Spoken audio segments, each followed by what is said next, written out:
Hi friends, ఎలా ఉన్నారు అందరూ? ఈరోజు మీకు ఒక టిప్ చెప్తాను.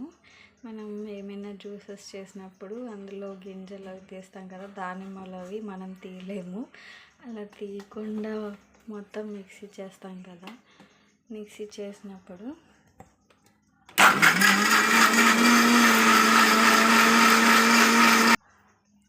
అలా వైట్ కలర్ వచ్చే వరకు చేయాలి. లేకుంటే నాలాంటి వాళ్ళు అసలే దానిమ్మ అంటే ఇష్టం ఉండదు.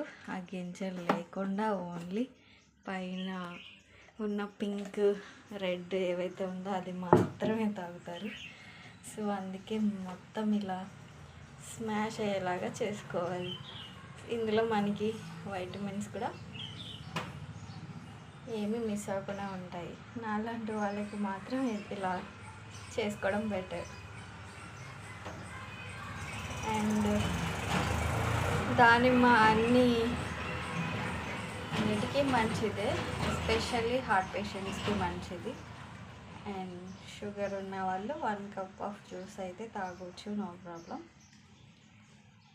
Lot of water, vitamins, minerals అన్నీ ఉంటాయి. సో ఇష్టం లేని వాళ్ళు దానిమ్మ తినడం ఇలా జ్యూస్ చేసుకోండి. అండ్ వైట్ పల్ప్ అంతా ఇలా వచ్చాక దీన్ని కొంచెం స్ట్రెయిన్ చేసుకుంటే సరిపోతుంది. ఇలా స్ట్రెయిన్ చేసుకున్న దాన్ని మనం మొక్కలు ఉంటాయి కదా, దానికి వేసేసుకోవచ్చు. లాస్ట్లో చిన్నగా ఇలా పుదీనాతో గార్నిష్ చేసుకుంటే అట్రాక్టివ్గా తాగేయచ్చు.